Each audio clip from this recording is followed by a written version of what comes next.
Ready? In chat? Okay. طيب. Welcome to the Endocrine revision.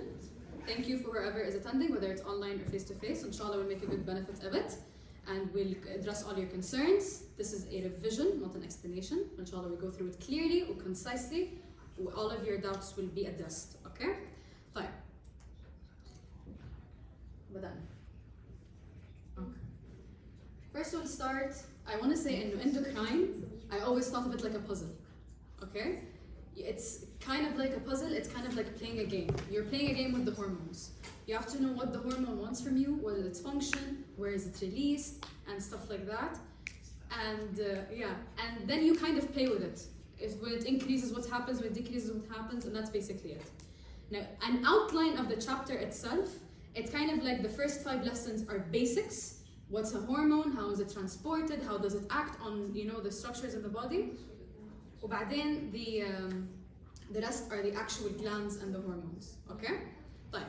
First, we'll start with the 2 big systems of the body, endocrine and nervous. This lesson is very simple, and come on. This lesson is very simple, and basically it's talking about the difference between the nervous and endocrine systems, because both of them are very big systems in our body that control a lot of things. For example, what does the nervous system control? One of it's controlling. Movement, muscle. Yes. Okay. What else?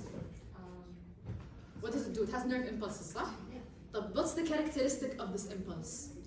It's fast. The nervous system is quick. Nerves. Okay. But one of its first thing is that it initiates responses rapidly. يعني يطلع الأكشن potential. It goes to the receptor, you have a response. In comparison, endocrine is slow. Endocrine goes at its pace, and حتى its responses can vary. It can be slow, but it can start rapidly and stay forever, or it can start slowly but be brief. Okay? Nervous system has short duration responses. When you move your muscle, you move it within the second, but it's done within the second.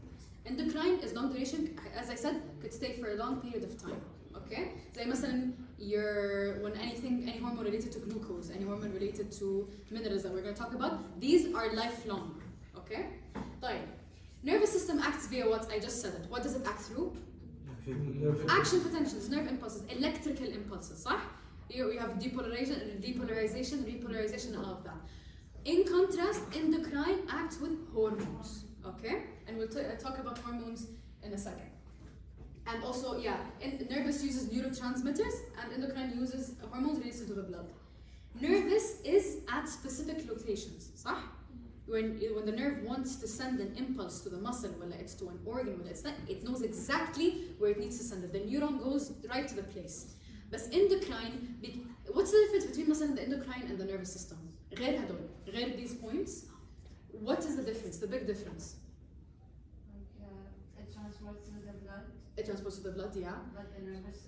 Is it compiled? Are all the organs together? No, they're diffused, صح? Because the nervous system, bang, it's the brain, the spinal cord, all of them are next to each other, all of them is organized. Endocrine is diffused throughout the body. You have the pituitary in the brain, you have the adrenal glands, you have the pancreas sometimes, the kidneys and stuff like that, okay? But that's why endocrine acts at diffused locations. Because it takes the transport of the blood, because it takes through the blood, that it can reach anywhere in the body, tamam? But nervous acts by neurons. And then finally, we said short distances and hormones travel long distances because of the blood. This is a very, very simple lesson. What I recommend you to do is read the paragraph, and then when you want to revise, just revise the table. Okay? طيب. Next. How do the hormones get around? We just said through what? The blood. The blood. Okay. طيب. These hormones are made in what they're called glands. So how are they going to get to the blood?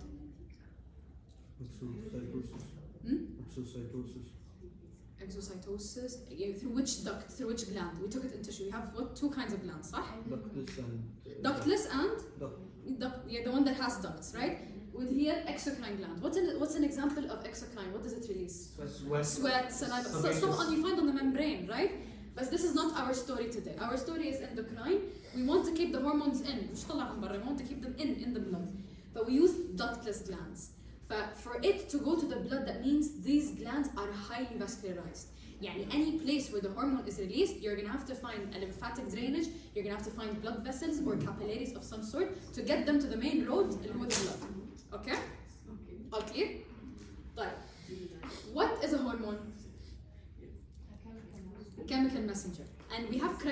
chemically a hormone مش أي chemical hormone السلام صح؟ طيب why did I say إنه autocrines, parakines or juxtacrines are not hormones? Let's start with a hormone. We said it acts over long distances it has a target cell or organ that's far away. طيب what criteria does autocrine does not apply to? Long distance, it's on the same cell. It's on the same cell, auto on the same cell. It brings out the hormone and takes it back within itself.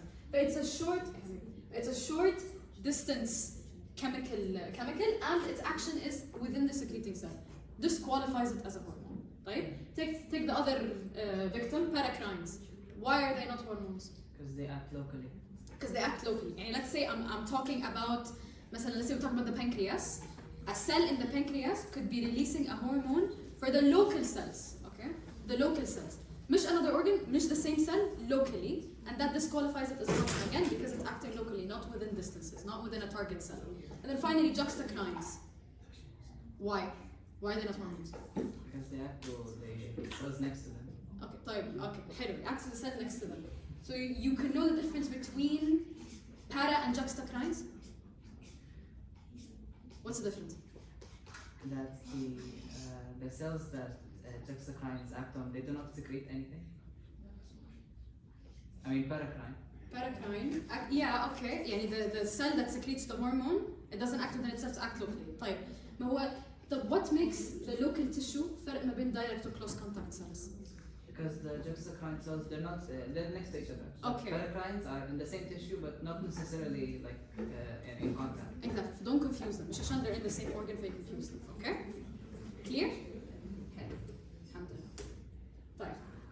We talked about how it gets around. We talked about what's a hormone, what its criteria. Now we talk about the structure.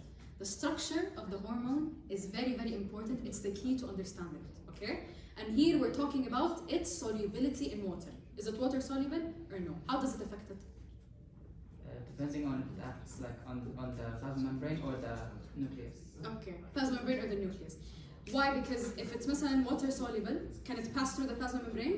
It can't, right? Fine. But this solubility affects transport, half-life, receptors. What's half-life? How long it lasts? How long it lasts in the blood. حلو. طيب. Water soluble is amino acid based. وأكيد you took this in Chem 2, right? Amino acids are soluble. Well then, the lipid soluble are steroid based, or they're synthesized from the cholesterol in your body. Okay? طيب. Water soluble is the majority of the hormones, and as we said, cannot pass through the plasma membrane. With the steroid or the lipid soluble, can pass through the plasma membrane, and it's only the gonadal or adrenocortical hormones. It's only from a specific gland where it's actually steroid based. The rest are all water soluble, or it's synthesized from cholesterol. Here, this sentence, I included it just in case they want to include it with your batch. Eicosanoids and leukotrienes, prostaglandins, these are molecules derived from the plasma membrane. They mediate inflammation, but they're also not considered hormones, okay? Just in case they mention it. Because I remember reading this when I was in foundation, I was like, what are these, okay? Now let's get to the action. Let's talk first about how it's gonna act. Who said the EMA nucleus of plasma membrane? You, right? Yeah.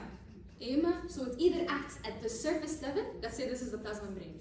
Either it acts on the surface level, or it goes inside the cell and does the job itself. You can think, water soluble cannot enter because the plasma membrane is a bilipid layer, صح? Except thyroid. It's the exception. It's a water soluble hormone, but it can pass or act as if it's lipid soluble. Very important. Sometimes they got a question for it at some point. Why do the solubility? Okay. But first, let's talk about the water soluble. Water soluble, كأنه it's hiring a second man on the inside to act instead of it. Why? Because it can't pass. For the way or the second man that they hire, first or the most important is the cyclic AMP. It's like a cascade. This is like a very good example that the book gave. It's kind of like a race. كل شوي one gives to the other one, gives to the other one, gives to the other. But first, what happens is the hormone comes to the target cell or organ. Nice? What will it do? It will attach. It will bind. When it binds, what gets activated? The G protein. Our G. Okay? But the G protein goes from ADP to from GDP to GTP. Now it's activated. What does GTP do? It gives it the energy to move To move to the I want to go and do what? Attached to the enzyme. Yeah, اللي هو what's the enzyme? Kinase. Yeah, adenylate cyclase. Okay? This is the second messenger here, adenylate cyclase. Why? Because this enzyme will go convert any ATP it sees to cyclic AMP. What does cyclic AMP do? Activates protein kinases. Okay, kinases do what? Synthesize like enzymes and stuff. It's an enzyme. What does it do? It come to Moves phosphate from one group to the phosphorylates. حلو. طيب, phosphorylation, does it always activate? It always activates? It inhibits too. But that's why, depending on what the organ is or what the cell is, it can activate or inhibit. يعني مش عشان it's protein kinases, but it will keep activating. Okay? طبعا depending on the cell and what structures are in it, the kinase will do the job it's supposed to. Does this stay for a long period of time? This whole thing? Why? Why is that a problem? Sometimes I need the hormones to stay. مش قلنا it's a long duration? Water soluble. Okay, so it has a short half-life. I mean, the cyclic AMP, does it stay a lot in the cell a long time? No, صح? Why? The message gets amplified a lot. The message gets amplified a lot. The amplification of the signal is huge. One protein kinase can phosphorylate a lot of molecules. And our body, subhanAllah, isn't always in homeostasis. It's always once in the middle. Not too much, not too little. Okay? So you have an enzyme that is called, what breaks down cyclic AMP? Cyclic AMP lase. حبيت. No, it's phosphodiesterase. This enzyme is important. We were asked on it, okay? What breaks it down? Phosphodiesterase. Because too much cyclic AMP is a problem. Too little is also a problem. You always want something in the middle, something balanced, okay? طيب. Yeah, see? Phosphodiesterase. G protein can also be stimulatory and inhibitory. You guys are mostly concerned with stimulatory. They never got anything related to inhibitory. طيب. The second messenger we can talk about is PIP2 calcium. I didn't dive deep into this one again because you really just need to know it by name. It wasn't really emphasized on, but I don't know if it's different within your batch. Always go back to your doctor. Basically, again, the hormone binds, activates G protein, but here you activate phospholipase C, which splits a molecule in the plasma membrane called PIP2. Could not say its name, sorry. Splits it into DAG and IP3. IP3 activates calcium. صح? What can calcium do? Cause contraction. Cause contractions.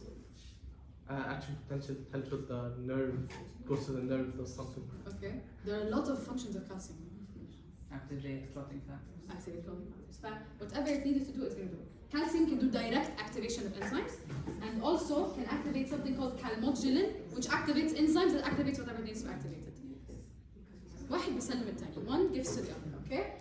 And yeah, other mechanisms are tyrosine kinase and cyclic GMP, but again, tyrosine kinase is an enzyme that has a dual function because it binds, it activates and phosphorylates within the same thing. Okay, it doesn't need to pass it to another thing, it is the second messenger itself. And cyclic GMP is also very similar. طيب. This is the water soluble activation. يبقى قلنا the hormone will come bind, it will work through a second messenger system. إما cyclic AMP, PIP2 calcium, tyrosine kinase, or cyclic GMP. Clear? Anyone has any questions regarding this point? No? طيب. Okay? طيب.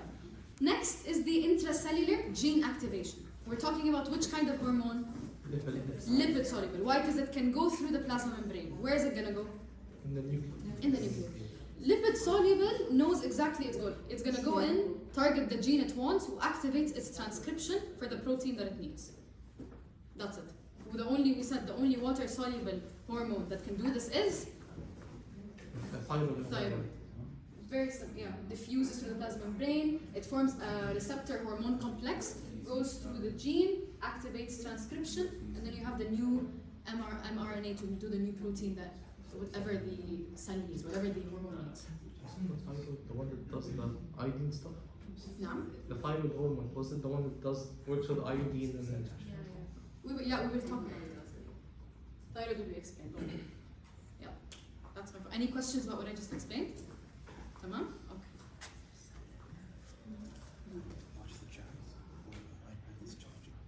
Okay. So basically, as my colleague Shurooq explained before, she explained about the basics of everything. Now I'll talk more about hormones, what causes hormones to get released, how hormones interact with each other, and basically the basics of hormones, the main messenger system, the main messenger of the endocrine system. Now, first thing we need to know, in hormones, we need to regulate them. As my colleague mentioned, hormones can go crazy. Hormones have strong effects. So hormones, they need to do their job, and then you need to stop producing them. You need to regulate them. Okay? So basically, as we said, hormones are like lousy kids. They're kids. They wreak havoc. If you don't control them, they wreak havoc. That's basically what hormones do. Now, to regulate hormones, this is a very important concept that you see all over endocrine. They regulate themselves by the negative feedback loop mechanism. Now, what does negative feedback loop mean?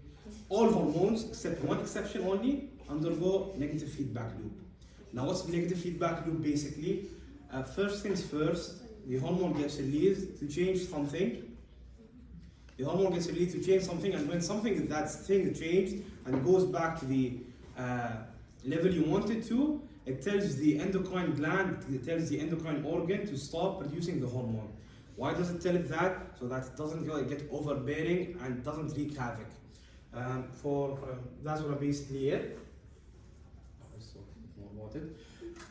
There are three main types of stimuli that activate endocrine glands, which are as shown here: humoral, neural, and hormonal. Okay, humoral endocrine activation is the most basic of them all. Humoral, they detect the minerals and the ingredients, the basic ingredients and the minerals in our blood. Okay, and when they detect that, they see if it's within the range. There's a range that the endocrine organ try to make the body and of the minerals. If it deviates from that range, the hormone is secreted, and after the hormone is secreted, it acts on something else that tries to rebalance this. For example, let's take an example. Glucose is high in the blood. When glucose is high in the blood, insulin is secreted, and when insulin is secreted, glucose is uptaken in the cells. My colleague Maram will go through it even more details a bit later on, but that's the basics of it. Examples of it are parathyroid, aldosterone, and many other examples. Neural stimuli is basically when the brain directly controls the endocrine organ to cause hormones to get released. It's a very special type of stimuli that's mostly prevalent in stress. It's mostly prevalent in stress. What happens exactly in stress exactly? The brain acts on the adrenal gland, which my colleague will also go into a bit more detail in. The action potential reaches there, and it causes the endocrine gland to excrete the hormones. Okay, and lastly, the most important stimuli, because most endocrine organs, as we said, undergo hormonal regulation, hormonal feedback, negative feedback loop, and most endocrine organs react to hormones. Okay, so basically the hormone, the endocrine organ releases the hormone gets acted upon, and then when the other organ releases the hormone, it goes back to the main organ that secreted the first hormone, and then decreases the amount of hormone that's being secreted. As we said, the endocrine system is very black and white. It's very black and white. It can't differentiate between the things that you need to do in special situations. It doesn't know what to do in special situations. In cases like these, there's something we need that's called nervous system modulation. Now, what's the difference between nervous system modulation and nervous system stimuli? Can anyone guess? There's no right or wrong answer. Just say Just say it. The nervous system overrides the normal hormone function. Yes, exactly. So basically, in nervous system modulation, it overrides the main control of the endocrine gland itself and tells it to do something different. And the most important case again for it is stress. When stress, what happens? The normal range of the glucose that should be in the body is from 90 to 110.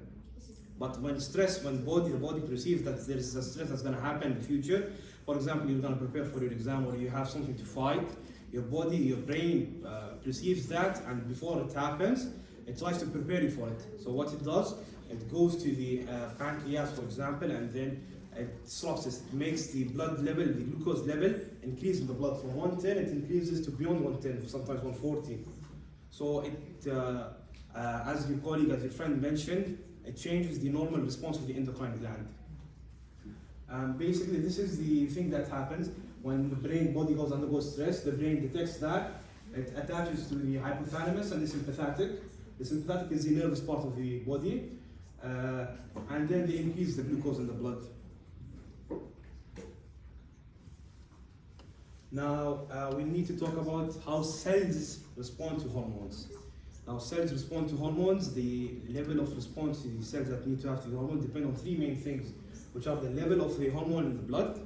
The more you have, of course, the stronger the response is going to be, and the number of receptors, and lastly, the affinity of the cells, the receptors to the hormones.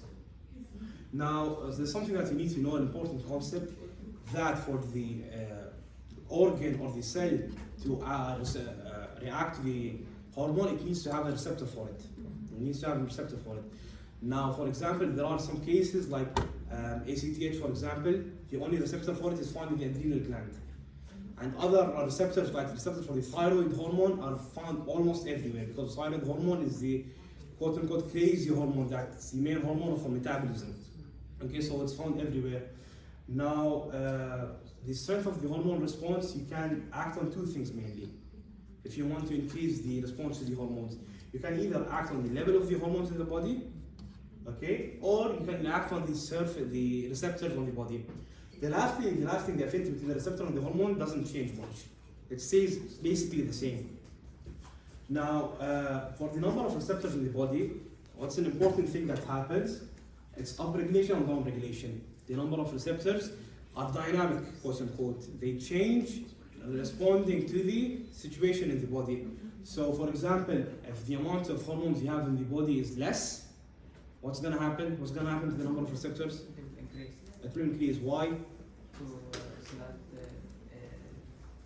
it's more stimulated. Yes, it's more stimulated.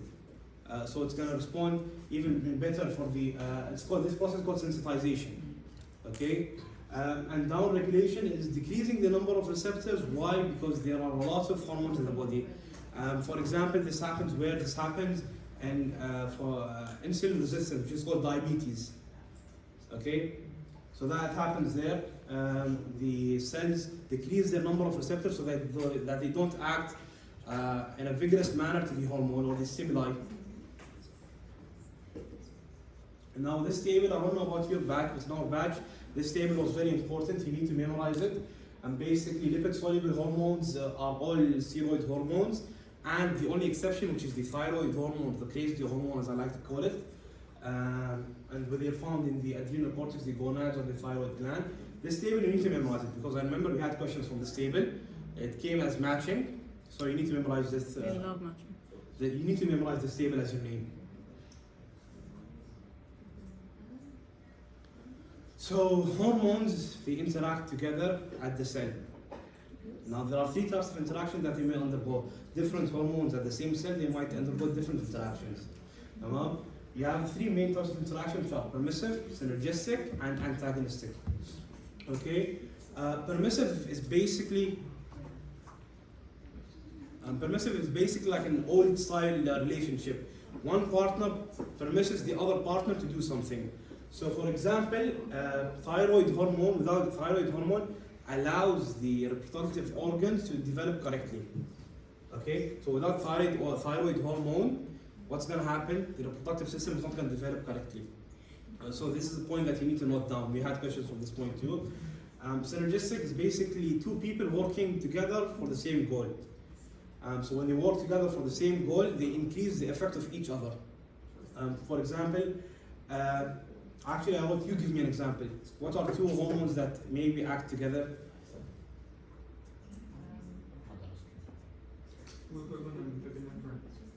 Yes, you're correct. Under stress, what happens? The body releases glucagon and epinephrine. Both of them have the same effect of increasing the glucose level in the blood. And both of them, when they work together, they increase it in an explosive manner. And this happens because of times of stress. Okay? And lastly, antagonistic. Antagonistic are two people that hate each other and want to kill each other. That's the basics of it. So they work against each other to reverse each other's effect. For example, insulin and glucagon. Why insulin and glucagon? Insulin, what does it do? Reduce the blood It reduces the blood glucose. What does glucagon do? increase the If they both get released at the same time at the same cell, what's going to happen? They're going to fight with each other. So that's what's going to happen. So my colleague will take it from this point on.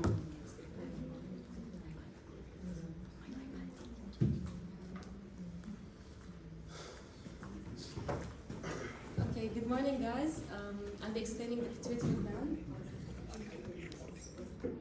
Okay, so it's made of two lobes, right? An anterior lobe and a posterior lobe. Which one is made of neural tissue? The posterior. The posterior one. While the anterior one is made of glandular nerve tissue, يعني real glands, okay? So only the anterior pituitary can make hormones. Okay, the posterior pituitary does not make hormones.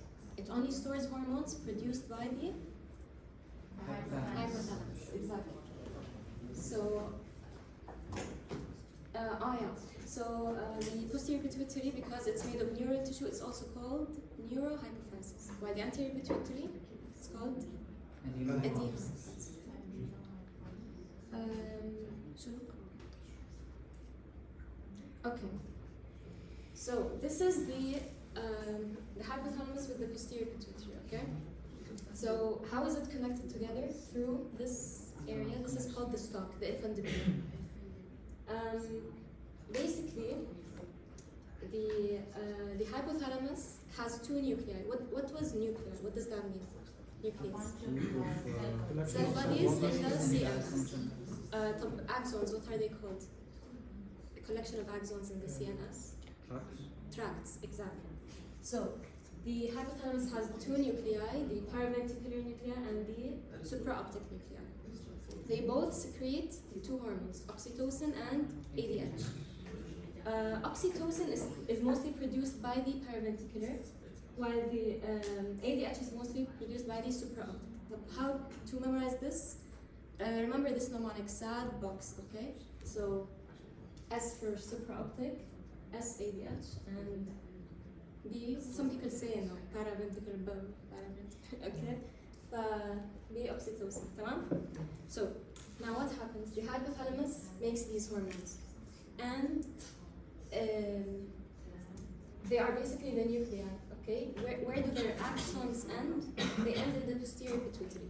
So the connection between the hypothalamus and the posterior pituitary is through something called hypothalamic hypophyseal tract. What is tract? Axons, okay? فلما the hypothalamus, these neurons fire, they release the hormones where? In the posterior pituitary, into this capillary plexus, and then the hormones go into the body. Is everything clear? So what's the connection between hypothalamus and posterior pituitary? Yeah, this is very important. Okay, so what's the effect of oxytocin and ADH? Oxytocin, basically, you took it in the reproductive uterine contractions for labor. So it's a type of which feedback? Positive feedback or negative? Positive. So when the uterus stretches from the baby, at the hypothalamus, which nucleus? Oxytocin? Paraventricular. Box, remember box, okay? So it secretes what? Oxytocin, goes to the posterior pituitary by the tract, and goes to act on the uterus to stimulate more contractions until labor happens, okay? Another situation is when the infant suckles on the breast. It causes oxytocin to be released for milk ejection. تمام؟ طيب, regarding ADH, from its name, it's called anti-diuretic hormone. Anti is against, diuretic means urinating. So ADH, it goes to the kidneys and tells the kidneys, don't make urine, don't make a lot of urine, we want to save water. So which situations do you think ADH would be high? Dehydration. Dehydration and low blood pressure. when there's not enough fluids in the body, that's when ADH will be secreted. From which nucleus?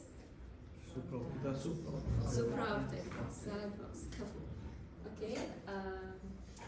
طيب. So now we'll talk about what happens when ADH is very high or very low in some diseases. Basically, the homeostatic imbalance. I summarized it in this table. This table is يعني very clear and it compares both situations. The first disease is diabetes insipidus. It happens when there is ADH deficiency. These are the causes: pituitary tumor, trauma, anything that can affect the pituitary. تمام? So when ADH is low, there's nothing telling the kidney to stop making urine. So what do you think will happen? The body will frequent urination. The body will lose water. Okay. So when you lose a lot of water, you also get what? Thirst. Diabetes insipidus. The symptoms are polyuria because they're losing a lot of water. There's nothing telling the kidney to stop making a lot of urine, and polydipsia because the thirst center will get stimulated. Now this is usually not really a life-threatening issue in normal people because their brain tells them drink water. Okay, they are thirsty. But if they are مثلا unconscious or they're in a coma, يعني they keep losing water without restoring it. There's nothing compensating. That's why they should be monitored and like that. So, how to manage? Just drink enough water. And there's also something called desmopressin, which is a synthetic ADH form of ADH. Okay. By the way, ADH is also called vasopressin. What happens on the other side? SIADH, syndrome of inappropriate ADH secretion. Here we have a lot of ADH. So what do you think will happen in the body? Fluid retention. There's ADH keeps telling the kidney save water, save water. So they won't urinate as much. They will be saving a lot of water. So a lot of water will cause high blood pressure. It will cause headaches because of the high blood pressure. Disorientation, also weight gain. This weight is mostly water, you know. And when there's high amount of water in the blood, what happens? The hydrostatic pressure will be high. So water will leak out of the blood vessels. What will happen? Edema. Yeah. And one feared complication is brain edema because it can cause like seizures and affect the brain. And it's very life-threatening. What's the treatment for this? Stop water. Don't drink enough water. Don't drink water, because you're saving a lot of water. Also, treating the underlying cause, لأنه it might be caused by drugs or anesthesia. Okay? Everything clear so far? طيب. Now we'll move on to the anterior pituitary. Here the story is different. What is it made of? Glandular tubes. So it produces hormones. طيب, what tells the anterior pituitary to make these hormones? Hormones from the hypothalamus. Hormones from the hypothalamus. So the hypothalamus has growth hormone releasing hormone and growth hormone inhibiting hormone. It has like two forms of every hormone except prolactin. Okay. It has gonadotropin releasing hormone, gonadotropin inhibiting hormone. Everything inhibitory releasing. So let's take for example growth hormone. تمام؟ لما the hypothalamus, the nuclei in the hypothalamus secrete growth hormone releasing hormone, they will go to the primary capillary plexus, where the growth hormone will go to the secondary capillary plexus and tell the anterior pituitary, no, يلا, we want growth hormone now, please secrete growth hormone. Okay? So how are the hypothalamus and anterior pituitary connected? By this blood, this portal system. It's called the hypophyseal portal system. تمام? It communicates through blood. While the posterior شو قلنا? Through tracts, through axons, okay? It passes through blood and goes to the anterior pituitary, tells it يلا طلعنا growth hormone, and then gets secreted throughout the body. So what are the effects of growth hormone? From its name, it stimulates growth. Okay, it acts on the skeletal system, and the blood, it had several effects, direct effects and indirect effects. Direct effects, it causes what? It's a type, it's very similar to glucagon, so it causes more glucose to be released in the blood. Okay? So it has anti-insulin effects. تمام? Regarding fat, it stimulates the breakdown of fat to use the fat as a source of energy. Okay? Because the body here is not using glucose for energy because it's keeping it in the blood, it has to find another way to get energy by what? Fat. So that's why they have increased fat breakdown and fat release. Tamam? Now, the growth hormone has also indirect effect. It goes and tells the liver, please make insulin-like growth factor. This hormone is the one that causes skeletal growth and cartilage formation and all of this. Cell growth, division, and all of that. Tamam? Any questions? No? طيب. What happens if growth hormone is very high? The person will be a giant. Okay. But this actually has different effects إذا كان the person before puberty or after puberty. يعني if a person has growth hormone tumor before puberty, so his bones are not ossified yet, that's why all of his body will grow in size. He will become taller. Okay, and everything is like proportionate, tamam? Amma, if he has low growth hormone before puberty, dwarfism, tamam? Now, low growth hormone after puberty, after the person has no effect. They will, his bones are ossified and everything. But if growth hormone is high after puberty, what will happen? Acromegaly. The bones that have a lot of cartilage, like the face, the hand, they will keep on growing. تمام؟ they will tell you إنه مثلا I can't put the hat on anymore, it's very big, my head is big, or his wife will come complaining he's not wearing his ring anymore. ليش؟ it doesn't fit. This is acromegaly. تمام؟ Which one happens before puberty? Gigantism. After puberty? Acromegaly. All clear? طيب, here are some other hormones secreted by the anterior pituitary. Thyroid stimulating hormone, from its name, it goes and acts on the thyroid gland to release its hormones. It's stimulated by thyrotropin releasing hormone, inhibited by thyrotropin inhibiting hormone, and also negative feedback. All of the hormones of the anterior pituitary are inhibited by negative feedback except prolactin and oxytocin. طيب, adrenocorticotropic hormone, same thing. Corticotropin releasing hormone is the one that causes it to be released. Also fever and hypoglycemia. It acts on what? From its name, adrenocorticotropic, on the cortex of the adrenal gland.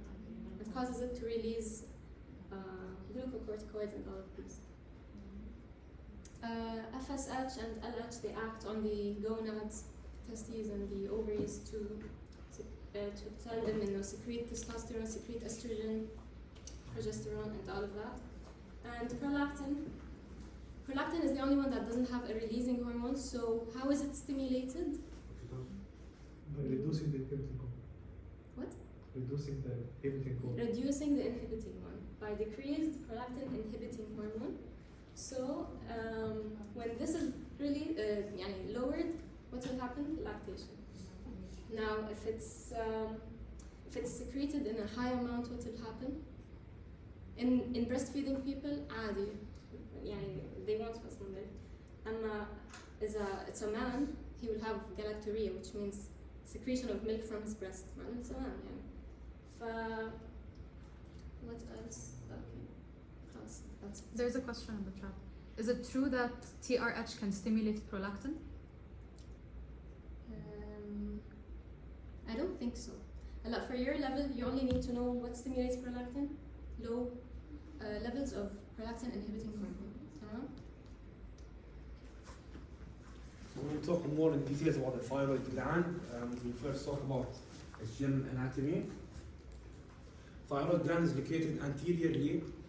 It's in the neck, down the trachea, next to the larynx. In the trachea actually, inferior to the larynx, it's right about here. The thyroid gland is basically the biggest pure endocrine gland. Now there are other glands that are bigger, but they're not pure endocrine gland, like the pancreas. The microanatomy of the thyroid gland is the interesting part of it. Thyroid gland is basically made up of this giant space, which are surrounded by these tiny. Let me just show you the picture actually. It's made of this large space, which is called the colloid space, and it's surrounded by the follicular cells. The follicular cells is surrounded by the colloid space, and there are these three parafollicular cells, which ما لهم دخل بالكولويد أبدا، بعيدين هاي. They're far away from the colloid space. So basically, the follicular cells are the cells that secrete the thyroid hormone. They make the thyroid hormone. The parafollicular cells, they secrete the calcitonin. Calcitonin, as it's written, it regulates calcium level between actuality and normal physiological balance. Basically, does nothing. Basically, does nothing. So, when you talk about the thyroid hormone, thyroid hormone, you heard me call it the crazy hormone. I call it the crazy hormone for some reason. And the reason being, it basically burns your body. That's the basic premises of the thyroid hormone. If you understand this point, you can understand every single effect it has on the body. Okay? The thyroid hormone is known as the main metabolism hormone of the body. What does it do? What's the main effect of it? Increase metabolism. So from this, you know, it's essential to life. It's very essential to life. That's why basically every single cell in our body has receptors for thyroid hormone, so that it can metabolize basically anything, glucose and stuff like that. The thyroid hormone is actually kind of disgenuous name. Thyroid hormone is made up of two hormones, not one hormone, which is T4 and T3. Okay, there's one point that you need to know, that T3 is the active form of thyroid hormone. T4 is the transport part of the thyroid hormone. And this is very important to know because we got tricked into this last year. T3, when it asks you what is the active part of thyroid hormone or anything similar, you just need to know T3 is the active part. T4, the peripheral tissue, is transformed to T3. Okay, so the main effects of the thyroid hormone, as we said, regulates the BMR by increasing BMR because it burns the body. Regulates tissue growth, it increases tissue growth. Okay, it makes you crazy.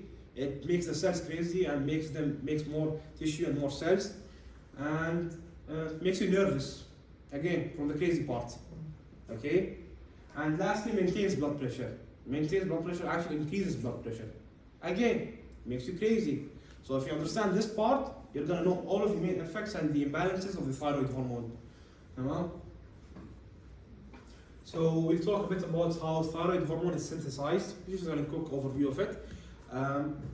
First things first, iodide, okay, which is I1, gets from the blood vessels inside the thyroid and specifically into the follicular cells of the thyroid. They go inside the follicular cells of the thyroid. That's the first step that happens. And before anything, you need to think about it like this. First thing, the thyroglobulin in the follicular cell is sensitized. The thyroglobulin is what is quote unquote the reaction chamber. It's a reaction chamber. This reaction chamber takes the impure product, the primary product, and turns it into the final product, which is the thyroid hormone, which is T3 and T4. So first thing that happens, the thyroglobulin is synthesized by the rough endoplasmic reticulum and packaged off by the Golgi apparatus, and it goes to the colloid space. This is the first thing that happens. Second thing, the iodine is actively transported inside the follicular cells, and then when it reaches to this point between the boundary between the colloid and the follicular cells, it's oxidized into iodine. Iodine is I2. We're interested in iodine. Iodine is what makes up the thyroid hormone. Now in the colloid space, this is where basically everything happens. It's an empty space, the colloid space, as we mentioned, that's filled with a rich fluid called colloid. It's a yellow colored fluid, sticky substance. So you can read about them. So basically what happens, the iodine is attached to the tyrosine, which is located at our reaction chamber, which is thyroglobulin. Okay, that's the first thing that happens. The iodine, not iodide. Iodine attaches to the thyroglobulin, our reaction chamber, and what happens then, it makes two things. If one iodine molecule is attached to the thyroglobulin, what the DIT is formed, which is what? Actually, yeah, my bad. So if two molecules of iodine are attached to the tyrosine and the thyroglobulin, what happens? Creates what? Di-IT, which is di-iodinotyrosine, di-iodinated tyrosine. If one molecule of MIT is accompanied with the tyrosine and the thyroglobulin, MIT is formed, which is the, it's not MIT Jamali, MIT, we have monoiodinated tyrosine. Hello? Is it clear until now? Any questions? You can just ask. And people in the chat will come back to you later. They're not asking. So what happens then? DIT and MIT are still the building blocks. Now what happens? These two reaction chambers, they bring their products together and they fix them together. Okay? Now if one DIT and one MIT mix together, 1 plus 2 is equal to what? 3. Okay? Which is? T3. Very simple, right? Now if two DIT bind together, what does it make 2 plus 2? T4. T4. It's as simple as that. Actually, I'm just going to... Do you have any doubts, any questions?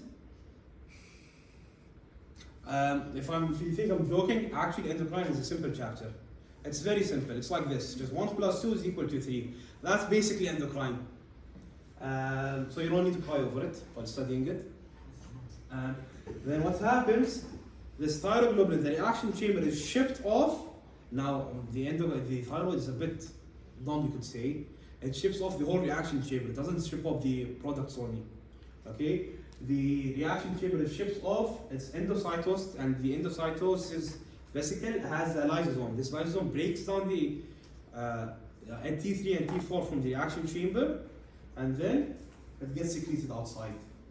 The T3 and T4 by themselves get secreted outside. Now all my T3 and T4 are secreted, okay? They bind up to what? I just advising with you. Inside the cell. No, they bind up with this protein that carries the T3 and T4. It's called Thyroglobulin. yes, no, not thyroglobulin. TBG. Thyroglobulin, thyroxine binding globulins. My bad. Thyroxine binding globulins. Now, why do they bind to proteins? Because as we know, and thyroxine or thyroid hormone can pass through basically any cell. So if you wanted to act on your legs, for example, it's going to be produced here and it's not binding to anything. It's not binding to anything. It's going to be used up here directly. So that's why it needs to bind up to the TBG. Yeah, TBG, the thyroxine binding globulin, which is a protein. Okay. Now most of the thyroid hormone that's made is in the T form actually. Why is that? It's inactive, yes. Okay, and it's easier to make, you could say too. But the important point is, the T4 is turned into T3 at peripheral tissue or at the place it's going to be used at, because as we said, T3 is the active form of thyroid hormone. As my colleague Maram also explained before, the thyroid hormone is regulated by the HPA axis, which is the hypothalamus pituitary axis. So basically what happens, the TRH is released from the hypothalamus because the hypothalamus, for example, feels the body is cold or the body isn't burning enough. So TRH is released from the hypothalamus. It activates the anterior pituitary to release TSH, which is thyroid stimulating hormone. So it comes here and stimulates the thyroid to release thyroxine, which is another name for thyroid hormone. Then what happens? As thyroid hormone is released, some of it goes back and acts on the hypothalamus and tells the hypothalamus, cool down. We don't need more. We don't need any more of the crazy hormone. Just stay sane, okay? So basically, what happens? There are other factors that inhibit thyroid hormone, which are the growth hormone inhibiting hormone. Why does the growth hormone inhibiting hormone inhibit thyroid? Thyroid stimulates what? Metabolism and causes tissue to develop. Now you don't want the tissue to grow. It inhibits it too. It's basically as simple as that. Dopamine inhibits it. So basically, when you're happy, dopamine is the happiness hormone, as they call it. So when you're happy, you're not crazy. Thyroid hormone is inhibited. And lastly, glucocorticoids, the stress hormone. Glucocorticoids, my colleague Shurooq is going to go more in details about them. They also inhibit. And there is a special case that causes the thyroid hormone to get released. It's in infants. It only happens in infants, okay? When they're cold, the body stimulates the thyroid gland to excrete the thyroid hormone. Why? To work on the body. Yes, to increase temperature. Simple as that. So now we'll talk about the thyroid imbalances. If you understand the basics point before, this is going to be very easy to follow upon. Hypothyroidism, or the underactivity of the thyroid gland, as you can guess, before you can guess, it's classified into primary and secondary by the cause of the being. Okay, what causes the disease? If it's primary, the problem is in the thyroid gland itself. The problem is in the thyroid gland itself.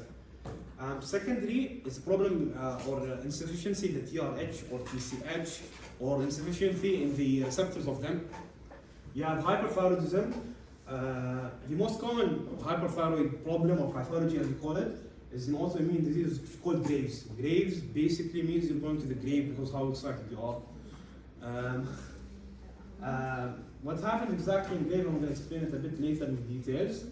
But antibodies which look similar to the TCH, the thyroid stimulating hormone, come into the thyroid stimulating hormone receptors and work on it to cause the follicular cells to release the TH. You have a question? Is iodine deficiency primary or secondary in hypothyroidism? Iodine deficiency? Yeah. Iodine deficiency is primary. It wasn't mentioned in your case, so I don't think it's details you need to know, but it's primary because it's probably the thyroid gland itself. Now we talk a bit more about hypothyroidism. Now the general name for disease is called hypothyroidism myxedemia. Okay, it's hypothyroidism in adults. Okay, what happens? The symptoms of it are what you can guess before you see anything. Good. Slowness, sluggishness. Okay, Low temperature. low temperature. Hello. No. Aywa. What happens to bowel movements? Let's say Slowed down. slowed down. Good, amazing. What happens to the nervous system? Depressed. Slowed down, depressed. He's depressed. He's not crazy anymore. Okay. So that's basically it. Lethargy. Lethargy means the basic, general state of being tired, and puffy eyes. Okay. Goiter is a special case of myxedemia. Goiter is a special case of myxedemia that happens. It's as your friend mentioned. It's hypothyroidism that's caused by iodine deficiency. Now, what happens in iodine deficiency? Thyroglobulin is synthesized. Colloid is synthesized as normal. It goes in the colloid space, but it's not active. Why? You don't have iodine. So what happens? Your brain tries to compensate by releasing TRH and TCH, and the thyroid gland makes a lot of thyroglobulin. It's all useless in the end. So what happens? The colloid increases and enlarges, like this in the picture. It becomes extremely large and visible. So the treatment of it are iodine supplements in the cause, if the cause is iodine deficiency, or hormone replacement if the cause is not iodine deficiency or if the gland itself is actually damaged. I will talk a bit more about the hyperthyroidism. Hyperthyroidism, as we were discussing before, the Graves' disease is the most common disease. It's actually the most common endocrine disease, if I'm not mistaken. I need to check on this fact. But the point being, Graves' disease is an autoimmune disease. It's basically your immune system acting against you to kill you. Okay? To make you go crazy. As we were discussing, what happens basically, the immune system produces immune cells which look similar to the TCH as we mentioned before, and they stimulate the thyroid gland to produce what? Come on, it's an easy question, guys. I need to hide the answer of this. T3 and T4. يعطيك العافية. تمام. The symptoms are what? Don't see anything. Tell me.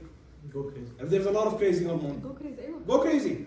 Exactly. Give me symptoms. More Increase metabolism, temperature. high temperature. High temperature. Increase bowel movement. What's gonna happen to the skin? You're crazy. Red. What's gonna happen to the skin? You look crazy when someone, Sweat a lot. huh? Sweating. a lot. Sweating, yes, that's good. What else? How does the skin look? You said red. Flush. What does flush mean? Red. Red. Because you're going crazy. It's all as simple as that. The thyroid gland is as simple as possible. Okay? Which one is the problem? What? That's my point. You have any questions? And weight loss too. Weight loss. Okay, yeah, weight loss also might be possible. Okay? And lastly, your eyes bulge out. You're crazy. This is called exothalamus. Or exothalamus, I don't know how it's pronounced. It's not important. Okay? Your eyes bulge out. Your eye, okay, I'm crazy. And the treatment of it is basically what? You remove the thyroid gland or you ingest radioactive iodine to destroy the most active follicular cells or the bad cells or the crazy cells again. Okay? Now we talk about calcitonin in brief. Calcitonin basically, as we said before, kind of plays a role in calcium regulation, but in normal physiological process it doesn't. Calcitonin, what does it do? It deposits calcium into the bone. It decreases the level of calcium in the blood. تمام? In normal physiological condition it doesn't have any role, but it's used to treat a disease called Paget's disease. Now what's Paget's disease? Basically your bones are brittle, they don't have enough calcium in them, so they're administered very large amounts of calcitonin to inhibit, to deposit calcium in the bones and make the bones stronger. How does calcitonin work? It works by inhibiting the osteoclast. What's osteoclast? The bone eating hormone. Yeah, they eat the bone eating thing. Okay, and stimulates CA calcium uptake in the bones. That's all clear with you? Any questions from the last part? Any questions from the chat? Can iodine supplements reverse goiter? Yes. And any other questions? That's it? Now we talk about the parathyroid hormone. The parathyroid hormone is the main regulatory hormone of calcium. As my colleague mentioned, calcium has many roles. And I wanted to troll you a bit, but basically calcium does everything. Calcium does everything. If there's any slight problem in calcium level in the blood, you might be dead as well. Okay? We'll talk about the anatomy of the thyroid, parathyroid glands firstly. As it's mentioned, it lies behind the main thyroid gland. So it's like posterior to the thyroid gland. It consists of 4 to 8 small glands. They're very tiny. And the microanatomy of it is basically they're made up of 2 classes of cells, which are the parathyroid cells, the cells that we're interested in, and the auxiliary cells. But they exist for some reason or another. They're basically useless. Okay? Their use is still not known. Basically useless, same thing. The function of parathyroid hormone, as we say, it's also called parathormone, by the way. They trolled us with this again. They didn't use PTH, they called it parathormone. We thought it was a spelling mistake. Hand it over. But it's also called parathormone.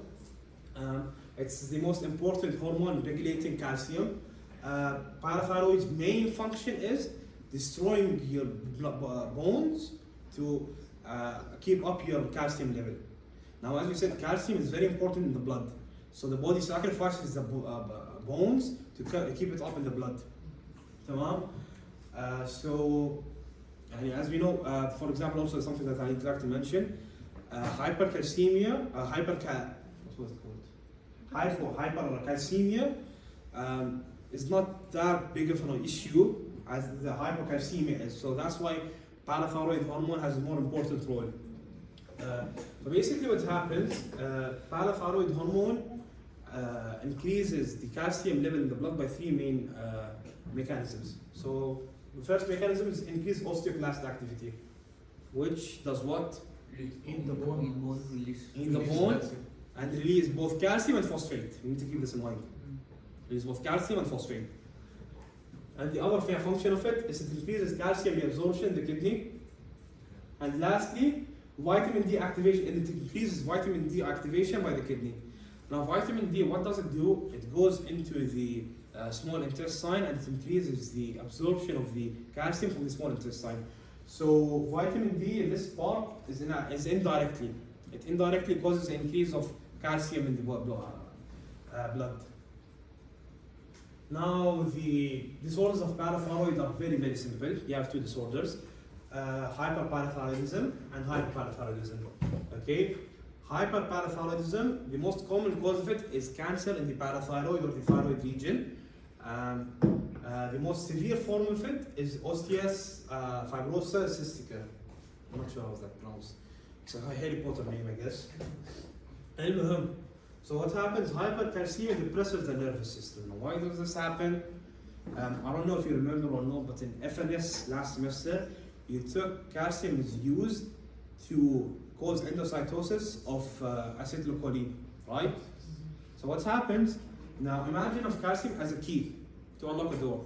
Now the door being, it allows the acetylcholine to go out. If this door is unlocked 24/7, okay, the acetylcholine can't go back and get excreted. So it depresses the immune system, okay? And it causes formation of kidney stones. This one is obvious.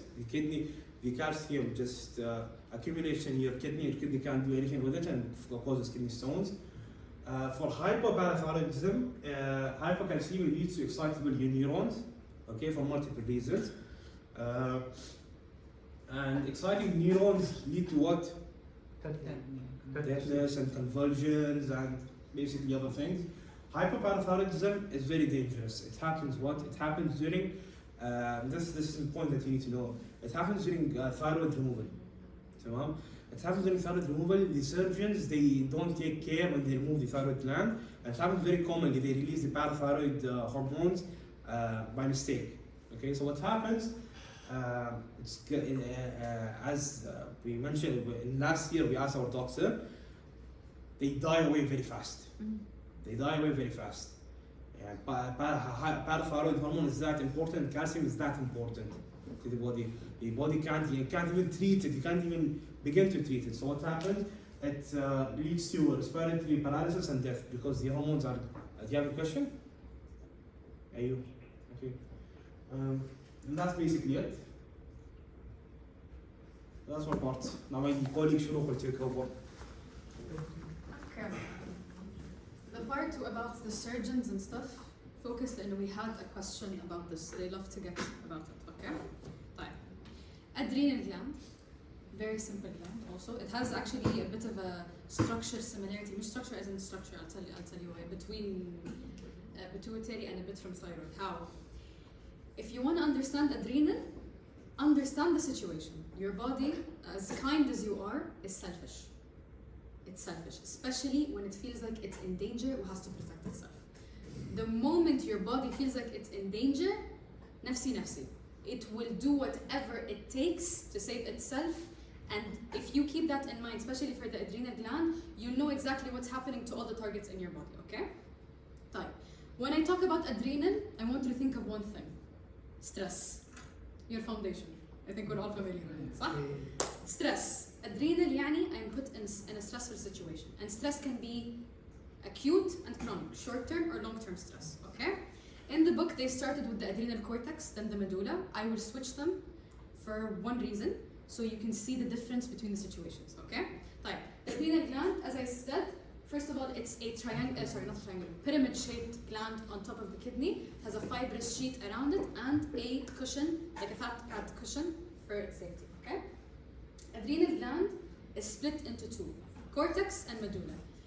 These two words, you find them in many chapters, cortex, medulla, cortex, medulla. Cortex يعني the outer part, medulla يعني the end, okay?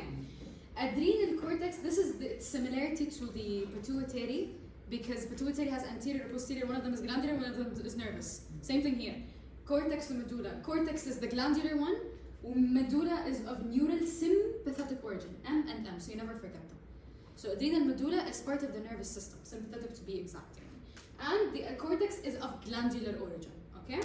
When I'm talking about the adrenal medulla, I'm talking about catecholamines, again, M. Adrenal medulla, sympathetic origin, and catecholamines. Glandular, we're talking about corticosteroids, and the cortex has 3 layers. Each one of them has a hormone, each hormone has a function. Wow, أيوة, yes, okay? When I talk about adrenal medulla, I want you to think of the infamous fight or flight. Okay? I think the first time all of us have heard of fight or flight, it was what situation, what scenario? Clear. A bear is chasing you, okay? Again, you want to know what happens, think of the situation. Adrenal medulla يعني fight or flight يعني adrenaline يعني epinephrine and norepinephrine, okay? This is the hormone of the zone, alright? And the adrenal medulla is made of medullary chromaffin cells, and they are basically cells that are modified post-ganglionic sympathetic neurons, jargon. Basically يعني they have sympathetic nervous system origin, okay? And they use catecholamines. Medulla, short-term stress. غير the survival mechanism of the bear, think of skydiving, bungee jumping, all of these. I feel that in my veins, it's all because of this, okay? Short-term stress situations, by mobilizing the nervous system through epinephrine and norepinephrine. These are not equally distributed. We mostly hear about who? Epinephrine, صح? So because we mostly hear about it, just think of it this way, 80% of what's released is epinephrine. And even though more of it is released, each one of them is like special in its own stimulation. Like this epinephrine is a potent metabolic and heart stimulator who dilates bronchioles. The way to remember this, have you ever seen anyone having anaphylactic shock? صح, they give them, okay, I've never seen it, have you heard of it? Yeah. Okay, they give them the EpiPen, صح? Why? For relaxation.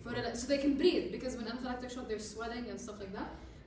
Epinephrine dilates the bronchioles. حتى when you give them in a matter of seconds, they can start to breathe normally again, okay? And then norepinephrine is a potent peripheral vasoconstrictor. If I constrict the vessels, what will happen to the blood pressure? Increase. حلو. انتوا وين وصلتوا بهارت؟ Where did you guys stop on heart? We stopped at gross anaphylactic. طب حلو. You know part of physiology, okay? Peripheral vasoconstrictor, يعني you increase blood pressure, and keep in mind the effects are fairly brief. Another way you can remember if it's brief, sometimes if you hear like stories from the ambulatory people who work in paramedics, they will find people with impaled things through their bodies and they're fine. Why? Because of epinephrine. It's adrenaline. But after a while, when the epinephrine or the adrenaline wears off, they'll start to feel the pain. They'll start to feel what's happening. Okay? Any question about this? Any question in the chat? Okay. Time. Hormone imbalance of catecholamines. If I have hyposecretion, يعني not a lot, it's not really a problem. Okay? طبعا you tell me what if they're put in a fight or flight reaction, their body will take the necessary precautions. What these hormones do is they prolong it. Okay? But it won't be as prolonged. When is it a problem? Hypersecretion of catecholamines. When I have a lot of epinephrine or no epinephrine, تلاقي واحد they're always on edge, fight or flight, anxiety, okay? But usually حتى you find this as a common theme in endocrine when is usually cancers. Cancers cause mostly hyper, but maybe in somewhere in the book it's hyper. So don't take it exactly for it is. But remember, cancer will usually cause hyper. حتى in this case, pheochromocytoma. We said the cells are called what? Medullary chromaffin cells.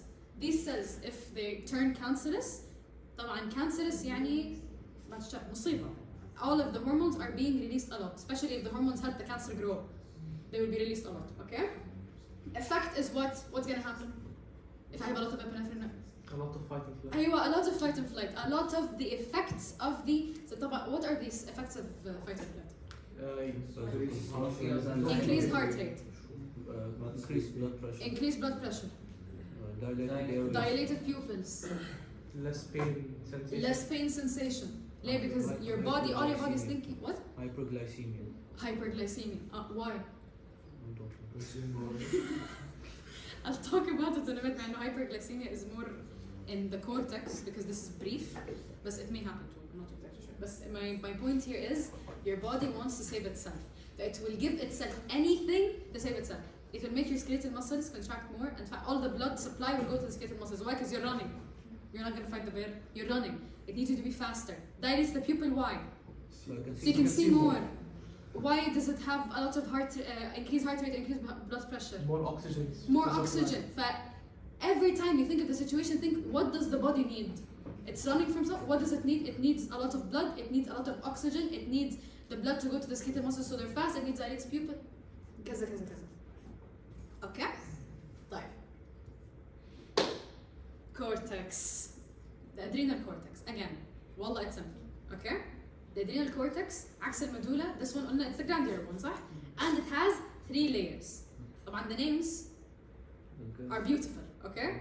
But I want to tell you something. In Bio 2, especially Endocrine, if there's multiple names to one thing, know it. As Saber mentioned, the parathormone thing, it actually, some people just thought it was a spelling mistake. لا, it was a name. حتى one of my doctors said this last year. If there is multiple names, multiple synonyms, something, know them or at least be familiar with them. Okay? طيب. The adrenal cortex is split into 3 layers. So even if the words are a bit hard for you, remember it as GFR in this order. طبعا when you take renal, it will make more sense why GFR. But for now, just remember it as GFR. Who's the uppermost layer? Glomerulosa. بعديها fasciculata, and then reticularis. Reticularis is easy because remember in tissue reticular يعني تحت, down, okay? And then glomerulosa up. The F1 is in the middle, okay? Fasciculata, okay. طيب, first we'll start with the glomerulosa. The glomerulosa, superficial layer, we just said it. It's arranged in a cluster, and the glomerulosa is talking about the minerals. It releases what? Mineralocorticoids. Mineralocorticoids يعني I am talking about what? Sodium, potassium. Sodium and potassium. Stars of the show. Sodium and potassium. Sodium is the most abundant cation in the blood, by the way. Okay? طيب. Hormone of the zone here is aldosterone. This beautiful hormone will come up a lot, مش بس in endocrine, because it acts on sodium and potassium, it affects other things كمان. يعني قصدي it affects other systems in the body. Function: keep sodium in, kick potassium out. You'll find this, حتى I found this as a common theme. We always like to keep sodium in, and we always love to kick potassium out. متذنب, he's in the corner. Sodium in, potassium out. And where sodium goes, water flows. Do you see this sentence? Memorize it like your name. I'm being serious. It can help a lot in the exam. Where sodium goes, water flows. Okay? طيب. Regulation. Let's talk about first where sodium goes, water flows. Like aldosterone, we said what's its function? Keeps what in? Keep sodium in, keep potassium. If sodium is in, and we said where sodium goes, water flows, what's gonna happen? Water retention. طب water retention, what's gonna happen to the blood volume? Increase blood volume. What's gonna happen to the blood pressure? Higher. Why? Because the heart needs more pressure to pump. الكمية changed, the amount changed of blood. I have more blood, I need more pressure to pump. Okay? If this is the function of aldosterone, what could be the stimuli that releases it? Low blood pressure. Low blood pressure. Low. As aldosterone increases it, the stimuli will be I have low blood pressure or low blood volume. طيب قلنا برضو aldosterone keeps sodium in, kicks potassium out. What else could be stimulus to release it? Low sodium or high potassium? Low sodium, high potassium. You basically, low BP, low blood volume, high potassium, aldosterone is released, sodium is retained. The way it's retained, 3 things. Sodium reabsorption, we're talking about the kidneys, because the kidneys, they filter the blood, صح? They decide what stays in the blood and what goes in the urine. The aldosterone will go act on the kidneys and tell them, please keep the sodium in, okay? Increasing sodium-potassium pumps. What does the sodium-potassium pump do? Maintains the membrane potential. What does it pump in? What does it keep? What does it pump out? What does it? Potassium in, 2 potassium in, 3 potassium out. 3 sodium out. 3. يعني the sodium-potassium pump brings out sodium and brings in potassium. How does that help? In the kidney. In the kidneys, أيوة. فهو يعني what I'm telling you, I'm kicking sodium out. Potassium is excreted out. No, Potassium is excreted. Yeah, okay, yeah. So basically, to understand this part, حتى when I was studying this chapter, I was like, what, how, okay? Know where I'm talking about it. I'm talking about filtration. I'm talking about the kidney tubules. And let's say that this is the tubule, and this is the blood, and this is the urine, okay? Before the urine is excreted, the sodium-potassium pumps here are activated due to aldosterone. It will kick sodium out, but to the bloodstream. And potassium in, but to the urine. This way I kept sodium in, or I kept potassium out. Clear? Okay, and then finally secreting potassium in urine. There's also something else that happened with the word play last year. If they say secreting potassium in urine or excreting potassium in urine, both of them mean the same thing, by the way. Secreting potassium in urine يعني برا. Excreting potassium in urine برضو برا. Okay? Because some of my friends had confusion about this and it was one of the questions. Okay? How does it work? We basically covered it. When sodium increases, water gets retained, increases blood volume, the heart needs more power to pump, to increase blood pressure. How does this happen? We have 4 mechanisms. Okay? Boom. Okay? Diagrams in Bio 2, by the way, they may look scary, but they help a lot. If you break them down. واحدة واحدة حبة حبة. Okay? The most important that you need to know are these 2. Especially renin angiotensin aldosterone mechanism. Because it doesn't only stop in endocrine, you're going to hear it more بعدين in renal. Okay? طيب. We said in one of the stimuli that stimulates aldosterone to get released is what? Low blood what? Blood volume or low blood pressure. طيب. Once it's been sensed, okay? It's sensed by the juxtaglomerular complex in the kidney. They're basically cells that sense pressure. They feel that the pressure is low, sound the alarm. I need aldosterone Maram. Okay? What happens? These cells release something called renin. Renin will initiate a cascade. You have a molecule called angiotensinogen. Anything tensinogen, يعني inactivated form. Renin comes to activates it, becomes angiotensin 1. When angiotensin 1 will become angiotensin 2. حلو. وصلنا لangiotensin 2, it will go to the adrenal cortex, release aldosterone. What will happen to the sodium? Increase. What will happen to the potassium? Decrease. Sodium what happened? قلنا increase صح? What happens to the blood pressure? Increase. الحمد لله. Crisis averted. حلو? Okay? طيب. Second most important stimuli is what? Potassium. Potassium. يعني the two most important stimuli in releasing aldosterone is blood pressure and potassium. If potassium is high, why is that an issue? Hyperkalemia. Why is that a problem? Because it will develop to be more acidic. The blood will be more... Food basic. Okay. What will happen to the membrane potential? It will be easily depolarized. Normally, potassium is more where? Outside. Outside? Potassium more inside. More inside. Potassium is more inside or less outside. فعلى حسب the concentration gradient, it flows from in to out. Now what happens if I have a lot of potassium outside? What's going to happen to the gradient? It will switch. يعني I'm making the inside more positive, outside more negative. I depolarize من غير ما, not in my intention because of hyperkalemia. But when that happens, this has a direct stimulating effect. It doesn't work through anyone. When this happens, direct stimulating effect to the adrenal cortex, increase aldosterone, keep sodium in, kick potassium out, crisis averted. Do you have a question? Is this considered humoral stimuli? Because potassium acts directly, so it's humoral. Yes. اللي هو the one related to the electrolytes. Humoral, huh? Yes, that's a good question. By the way, they ask questions like this. Okay? طيب. These are the 2 most important ones. خلاص, you got it? Okay, حلو. ACTH is when I have extreme amounts of stress, and really high amounts of stress. Other than that, it doesn't really affect it. But basically, when I have a lot of stress, high amount of stress, CRH is too much. Now I have a lot of ACTH2. When I have a lot of ACTH, it may have an effect on the adrenal cortex to release aldosterone. ليه? If I have stress, why do I need aldosterone? High stress. Blood pressure. High blood pressure. Again, think, what does the body need? It's in a problem, it's in a crisis, whether it's short term or long term. What does the body need? You will find yourself saying the answer. What is in the best interest of your body? Okay? طيب. Finally, you have atrial natriuretic peptide, ANP. ده بسميه الغلس. ليه? It's the annoying one. Because you take it in heart, inshallah. ANP usually comes or disrupts anything. يعني aldosterone, كل ده بقول لكم sodium in, potassium out, high blood pressure, high blood volume. This comes and does the opposite. When I have high blood pressure or high blood volume, there are stretch receptors in your heart that detect it. Once it's detected, ANP is released, so it has an inhibitory effect. It's the only one that has an inhibitory effect. Now? ANP and ANF, like in biochemistry, we took yeah, they're the same. They are the same. Okay? So it's the only one that's going against the grain. It's the only one doing an inhibitory effect. طبعا what it does is it inhibits release of aldosterone. It's a way to bring the blood pressure or blood volume down. Okay? Is this point clear? It's very important. Any questions from the chat? Okay. طيب. Homeostatic imbalance of aldosterone. Hyper and hypo. You know the normal, now you know the abnormal.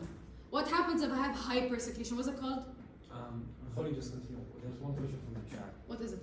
Why is aldosterone related to stress? You're gonna explain it a bit now, right? Yeah, I'll explain it in a bit. Well, yeah, aldosterone is almost done. But basically, aldosterone is related to stress because of how it's secreted. يعني these, if I have مثلا low blood volume or low blood pressure, that's a stress for the body. What we label as stress and what our bodies label as stress is different. When I have low blood volume, low blood pressure, مصيبة. If I have a lot of potassium, also it's going to be an issue. It's a stressor. It's something that's stimulated to go on. حتى when you have actual stressors, when it's too high, it also affects aldosterone. Why? Because in such high stressors, you need high blood pressure, you need high blood volume, you need sodium, and you excrete potassium. Okay? Hopefully you understood. Okay? تمام؟ طيب. Hypersecretion, from its name, it's very easy. Aldosteronism. What's going to happen if I have a lot of aldosterone? Not high. Okay, let's go with the تسلسل. Okay? High aldosterone. يعني what am I keeping in the body? يعني what am I retaining? Water. What's happening to blood volume? Increase. What's happening to blood pressure? Increase. بالضبط. يعني I have high blood pressure, excessive sodium retention, hypertension. طبعا, as Maram has explained, when I have hypertension a lot, what's going to happen to the hydrostatic pressure? Increase. I will have leakage, I'll have edema. Okay?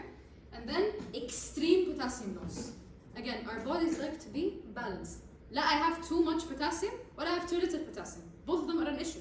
Okay? Because you need potassium for depolarization. If I don't have it, I have unresponsive neurons, I have muscle weakness, and then eventually paralysis. Okay? Hyposecretion of aldosterone, it wasn't really mentioned, so I'm not going to really go over it. يعني. But we can guess what can happen. Low aldosterone, يعني what's going to happen? Sodium. Low The blood thing is, pressure. I'm not really sure if that's the main mechanism it works on, but maybe that's why it wasn't mentioned. Okay? Madam, it wasn't mentioned? Khas, that's fine. That's the first layer. اللي هو ايش؟ glomerulosa. Talked about mineralocorticoids, aldosterone, sodium and potassium. حلو? Now we go to the second one, fasciculata, the middle layer. Okay? It is arranged in cords, and it releases hormones that influence metabolism and again help with stress. When I'm talking about the adrenal cortex in general, by the way, in response also to the question that was asked, medulla we said was short-term stress. This is long-term. Long-term stress. Okay? حتى I'll show you the photo in a bit. Okay? That influence metabolism and help with stress. Cortisol, cortisone, and corticosterone. Basically, glucocorticoids. Gluco, يعني I'm targeting ايش? Glucose, يعني metabolism. I'm working on the metabolism. Because again, your body in times of stress مش بس only بيركز على, it doesn't only focus on blood pressure, blood volume, it's also talking about the energy. I need my energy, okay? But the hormone of the zone here is cortisol. Okay, I think we've all have heard of this. حتى before endocrine, right? Cortisol, you have a lot of high cortisol, it causes weight gain, stuff like that, okay? طيب, release is high stress. What happens? The hypothalamus gives a sign to the pituitary, gives a sign to the adrenal axis. You have corticotropin, releasing hormone. Then you have adrenocorticotropic hormone, releases cortisol to cope with the stress. Okay? طبعا. At ideal amounts, these are the effects it has. It helps our body during long-term stress by what? Increasing gluconeogenesis. You guys know what gluconeogenesis is? What is it? Making glucose. Yeah, making glucose. Gluconeogenesis, يعني I'm making glucose, I'm giving it to the body. Gift. How you need it right now. You have long-term stress, take the glucose. Because who's going to use it? The brain. In long-term stress, glucose is always to the brain. What does your body use for energy? Fat. That's why usually, when someone's under stress, they lose weight. Usually. And sometimes it depends on the person. Usually. طيب. Fatty acid mobilization. Why? I just said it. Because the body needs the energy. If the glucose is going to the brain, what is the body using? Fat. Protein breakdown. Why? Because fats. We use it instead of fats. It can be used for energy, but mostly it's for healing. In case the body needs to heal. Because again, long-term stress could be in multiple situations. But if someone has a wound or something, حتى in starvation, I'll show you in a bit, it's used. Vasoconstriction. Why vasoconstriction? What's going to happen to the blood pressure? Increase. By the way, they love getting clinical questions about blood pressure. Anything related to blood volume or blood pressure, most of the clinical scenarios were from them. They love playing with it. حتى it's across multiple chapters, not just this one. Okay? 2, anti-inflammatory and anti-immune effects. Why? Why? I'm in a long-term stress. I have time for infections. Immune system always on. Immune system always active. لا بالعكس. Here it's the opposite. يعني usually when you're normal, the immune system it's on guard with everything. But when you're in a long-term stress, again your body is selfish. When you're long-term stress, your body's like, this is not a priority right now. Okay? This is not a priority right now. Okay? That's again normal amounts. يعني مش too much. Normal amounts, you have a bit of anti-inflammatory or anti-immune effects because your body هلا is keeping the whole goal, keep this human alive. Keep this human alive and well, breathing and everything. Okay? That doesn't really care about the immune system حاليا. طيب. At high amounts, you take this and amplify it. No bone or cartilage. Why? عندي وقت أنا? I have time for bone or cartilage right now? I don't. Again, the body's under stress. I want to keep it alive. I don't have time for bone formation. I'm not relaxing. Okay? Inhibited inflammation. This is what happens when you have too much glucocorticoids. حتى by the way, there are anti-inflammatory drugs that act on this. When I have too much of it, حتى I'll show you the hypersecretion, what happens. Inhibits inflammation, depresses immune system, disrupts cardiovascular, GIT, and neural function. This is again at very high amounts. Okay? Clear? Everyone clear? Okay. Fine. This is someone with long-term stress. What is going on here? Hunger, He's in starvation. He's in starvation. Long-term stress. Best way to remember long-term stress. طيب, I'm in starvation. يعني again, what am I using for my brain? Glucose. What am I using for my body? Fat. Why am I breaking down protein? In case there's any injury. So you need proteins to stitch it back up, okay? Again, people like this, they don't recognize infections until it's really bad because if these hormones are high, it doesn't make the body notice them. So when they notice an infection, it's not at the same rate as a regular person with no stress or with no long-term stress, okay? What happens? Stressors cause hypothalamic neurons to release CRH. CRH triggers to release who? ACTH. Hello. Yeah. ACTH travels in the blood to the adrenal cortex, makes it release what? Cortisol. Glucocorticoids, low cortisol, mainly. Okay? Cortisol acts on what? Renal effects. Kidney retains sodium and water. Why? High blood pressure. High blood pressure. I need blood pressure. I need blood pumping. I need oxygen. Okay? Blood volume, blood pressure rise. Metabolic effects. What I just said. Protein breakdown will come from where? Muscle. Muscles. Will come from muscles. Hatta the muscles are weak. They look very thin. Okay? High blood amino acids for new protein synthesis if required for emergency. طيب.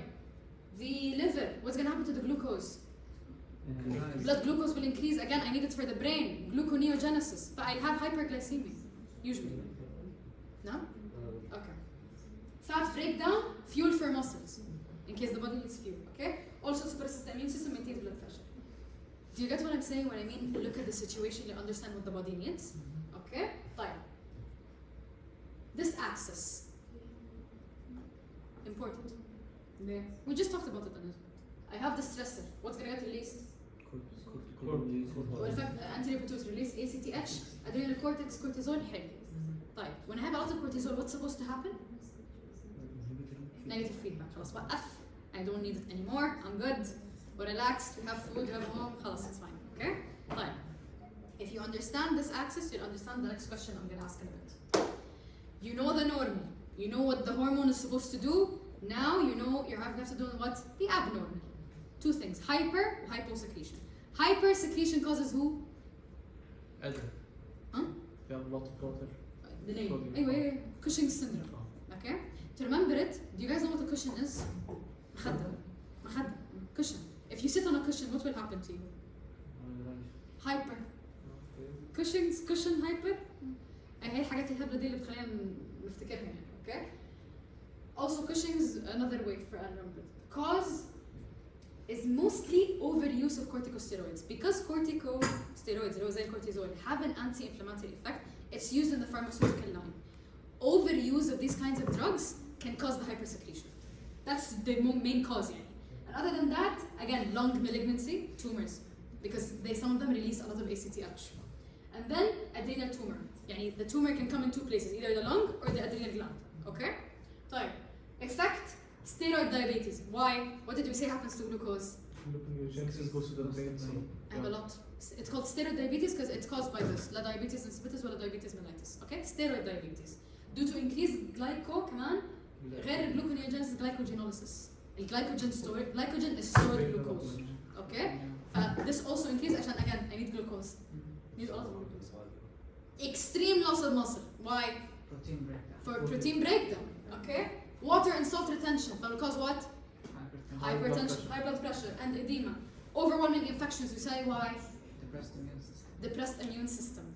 By the time or the rate the body will recognize the infection, it's too much. خلاص. There's a lot of like, symptoms.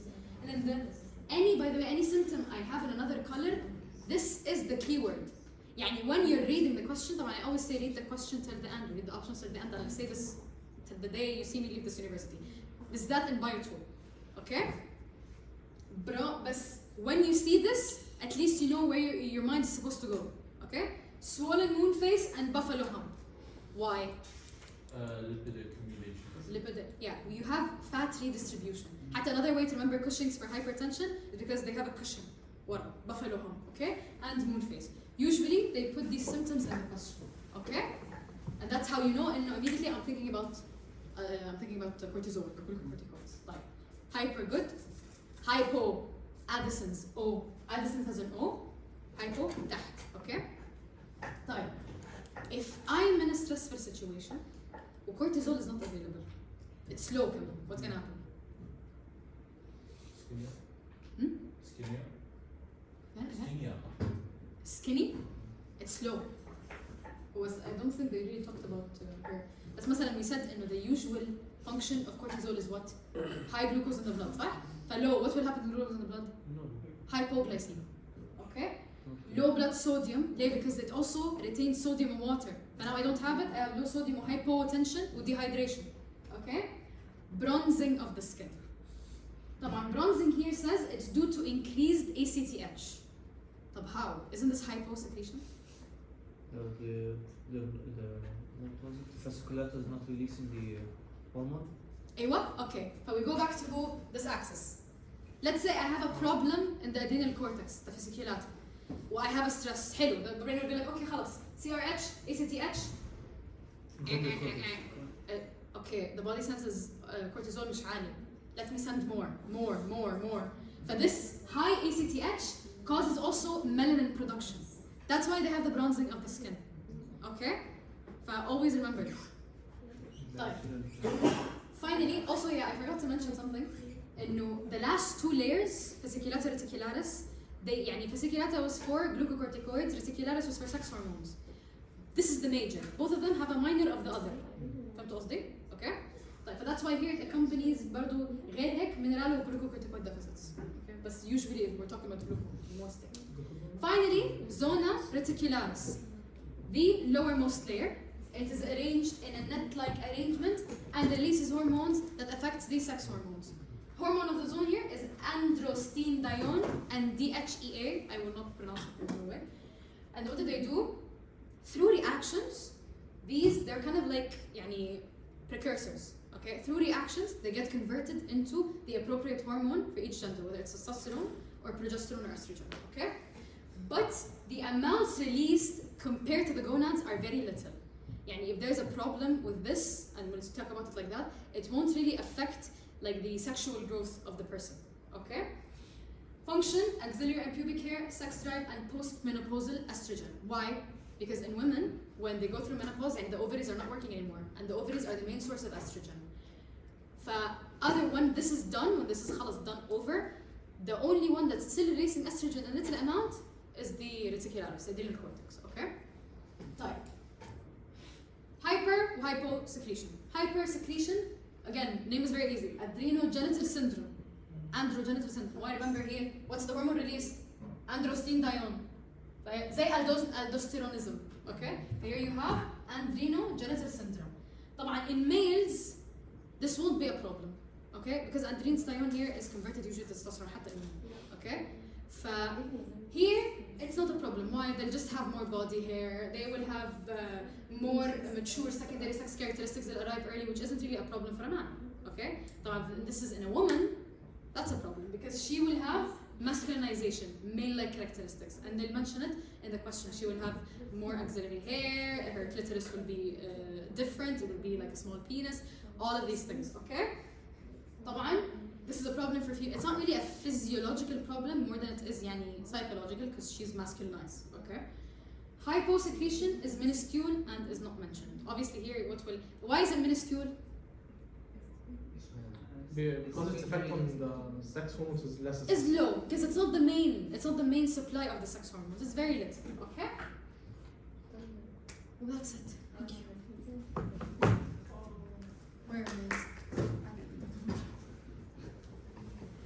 questions? Any questions? Any questions? Okay, hi guys. Hi again. The pineal gland, from its name. No, not from its name, يعني. Anyways, it secretes melatonin.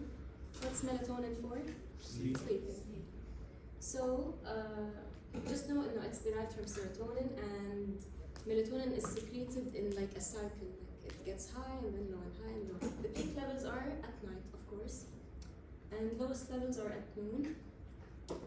What stimulates melatonin to be secreted? Darkness. Yeah, darkness. So the suprachiasmatic nucleus of the hypothalamus. I know this part. I don't think they'll ask about it. They don't. Okay. Just know the visual input is the one that controls melatonin. So darkness, high secretion. Okay. What are its effects? It regulates processes that require rhythmic changes like body temperature, sleeping, and appetite. It also has an anti-gonadotropic effect, which means it delays or it prevents early puberty. Okay, so that's why you see babies, they sleep a lot. Okay, and because of when melatonin starts decreasing, and as you grow older you sleep less, that's when puberty will start hitting. Okay. فجست know إنه high melatonin inhibits puberty. Also, it produces antioxidants and anti-toxification molecules to help the immune system in the cells. That's it for melatonin. You only need these two slides. Don't even read the book chapter. Okay, the pancreas. It has two main functions. It has the exocrine function and the endocrine function. Exocrine function, it secretes enzymes that help in digestion and absorption of fat. It's not really important, not our focus. You need to focus on the endocrine function, which is secreting glucagon and insulin. From alpha cells, glucagon. From beta cells, insulin. You need to know this, okay? What does glucagon do? Glucogenesis. Yeah, the ultimate effect is increasing the sugars in the blood. How does it do so? It tells the liver, break down the glycogen that you have, we need more glucose. It also tells the liver to create glucose out of other materials, out of fatty acids, out of amino acids. That's why also high levels of amino acids in the blood can cause glucagon to be secreted. Tamam? So it's basically a hyperglycemic hormone, like epinephrine, like growth hormone, like all of these. The opposite is what? The insulin. Insulin. And insulin lowers blood glucose. How does it do so? By Increases uptake of turning it into glucose. glycogen. Exactly. So it enhances the transport of glucose from the blood into the cell. It basically tells the blood يلا ضب كل شيء glucose عندك, put it inside the cells. تمام? It inhibits the breakdown of glycogen, because why would you break down glycogen and increase more glucose in the blood? This is the opposite hormone of that. And it inhibits the conversion of amino acids or fats to glucose. It inhibits what? Gluconeogenesis. Okay? Insulin also has other roles in the brain, like it helps in memory and all of that. That's not really important. What you need to know is how does insulin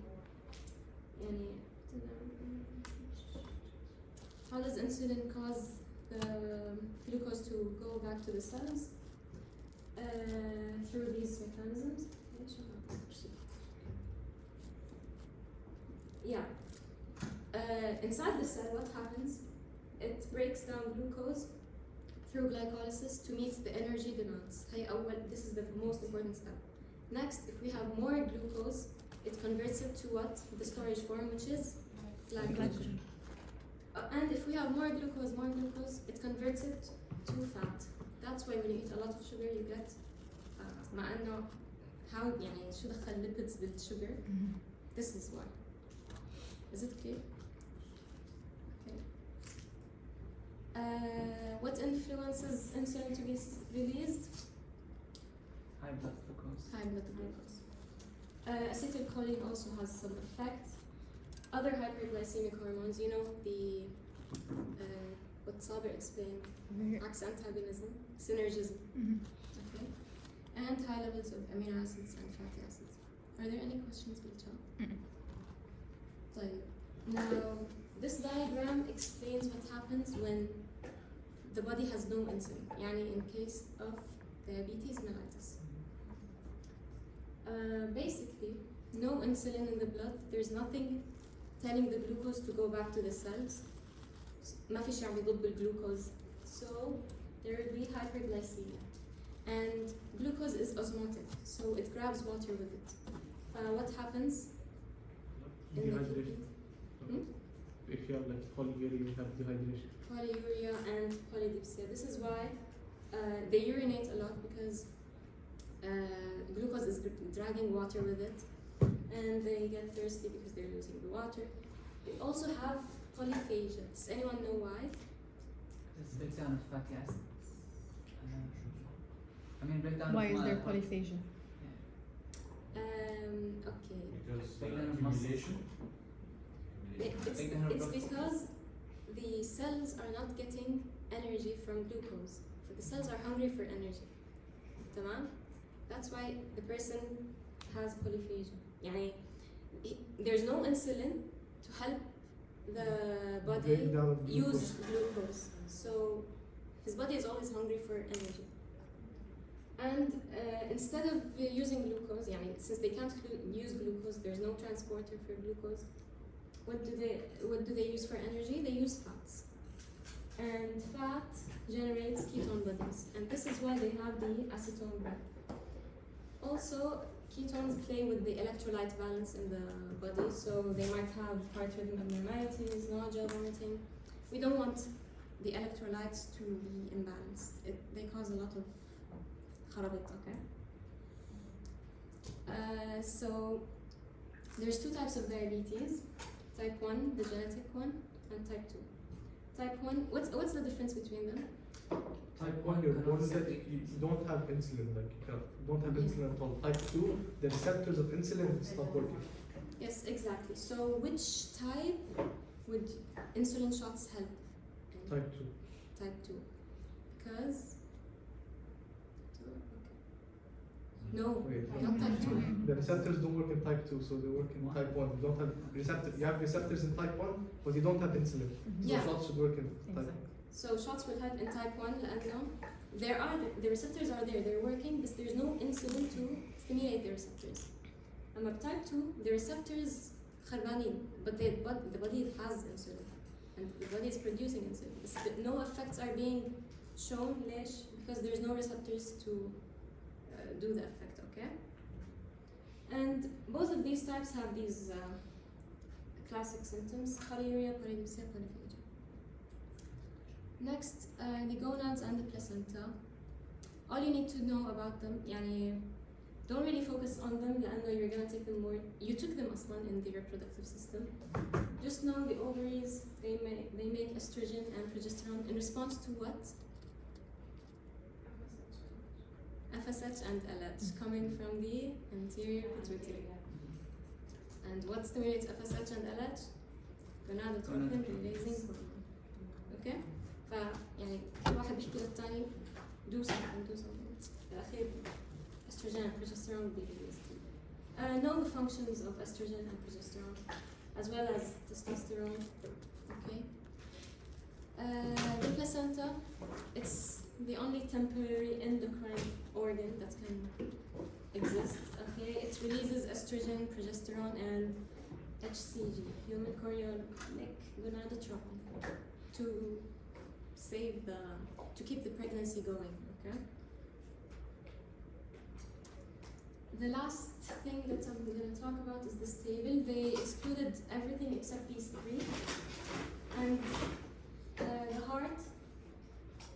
When there's high blood pressure, there's a lot of water in the blood, صح? This water is pressing on the vessels. كمان when the blood gets back to the heart, it will stretch the atria of the heart. This stretch stimulates this hormone to be secreted, which is called atrial natriuretic peptide. Natriuretic means sodium urine. So this peptide بيعمل this opposite effects of ADH. It causes, it stimulates the renin, angiotensin, aldosterone system, and all of this to increase urine excretion, to help the body get rid of this much water, to decrease the blood pressure. Is this clear? طيب. Kidneys, they release erythropoietin in response to hypoxia. Erythropoietin basically stimulates the bone marrow to form red blood cells. So when a person is anemic, you expect this to be high, okay? Because they don't have enough red blood cells, but the kidney senses this and says, يلا بدنا erythropoietin to form more red blood cells. Lastly, the thymus, it's one of the immune organs. It secretes thymulin, thymopoietins. Just know thymo, and then you know this comes from the thymus. And all of these are like paracrines. They help develop the lymphocytes and help regulate the immune responses. They act on the thymus gland. And that's it. You have any questions? What do you think? Any questions from the chat? Anyone?